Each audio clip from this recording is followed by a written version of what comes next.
Saya Maliudin dari Prodi Ilmu Komunikasi Universitas Pembangunan Jaya. Kali ini kita akan membahas tentang Corporate Social Responsibility dan kaitannya dengan komunikasi lingkungan. Seperti kita tahu, di abad ini kita banyak sekali menghadapi tantangan yang berkaitan dengan lingkungan hidup. Misalnya terkait populasi.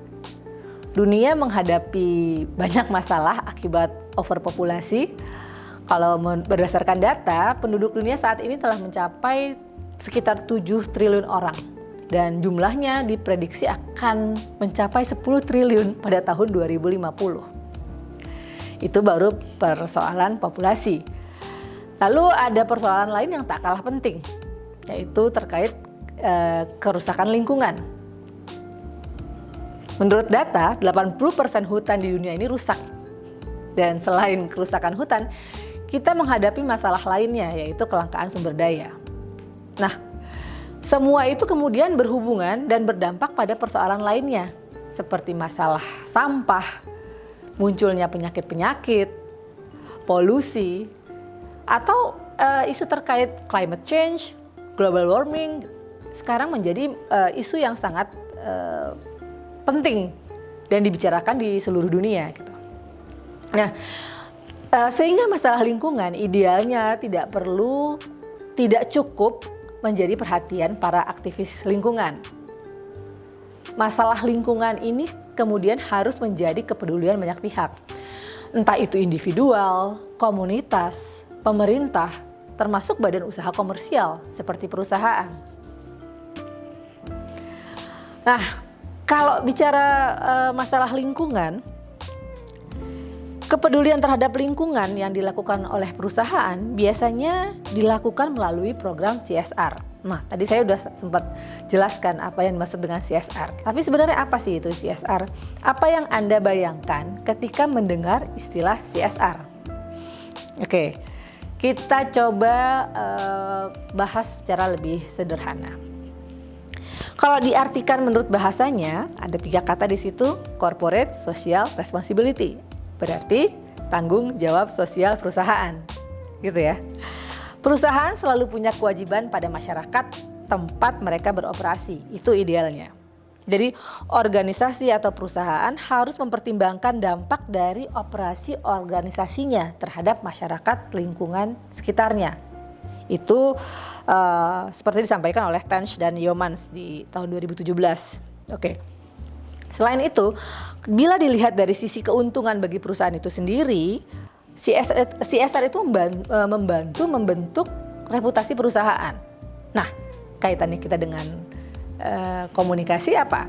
Sebagai praktisi komunikasi dan calon praktisi komunikasi, ya, kita akan banyak terlibat dalam kegiatan mengembangkan, mengimplementasikan, dan mengkomunikasikan program CSR yang dilakukan oleh suatu lembaga atau badan usaha. Oke, sampai di sini cukup paham ya. Lalu berikutnya apa? Nah, tadi kita udah ngomongin CSR gitu ya. Lalu sebenarnya secara definisi itu apa? Kalau kita mengutip definisi yang disampaikan oleh World Business Council on Sustainable Development, komitmen berkelanjutan dari bisnis perusahaan untuk berperilaku etis dan berkontribusi terhadap pembangunan ekonomi, serta meningkatkan kualitas hidup karyawan dan keluarganya, komunitas lokal dan masyarakat luas. Itu definisi CSR berdasarkan World Business Council on Sustainable Development. Oke. Jadi ada beberapa definisi lainnya seperti yang disampaikan oleh European Commission. Lalu ada definisi dari ISO 26000 gitu ya. Ada juga definisi dari Lawrence and Weber. Anda bisa melihat referensi lebih detail kalau ingin memahami definisinya lebih lengkap. Tapi poinnya adalah ya, intinya CSR ini penting bagi perusahaan. Karena apa? Yang pertama, bisa memperkuat brand. Yang kedua, bisa meningkatkan citra perusahaan. Dan yang ketiga, bisa mendukung keberlanjutan bisnis. Itu sebabnya penting dilakukan.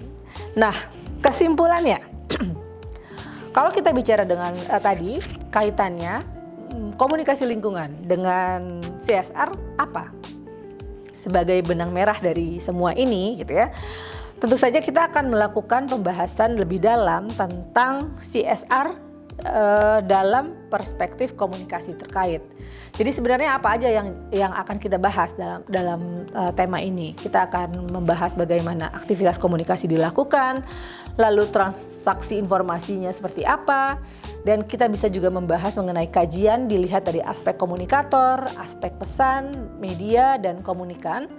Lalu kita juga akan membahas misalnya evaluasi komunikasinya, seberapa efektif, seberapa efisienkah sebuah kegiatan CSR dari perspektif komunikasi.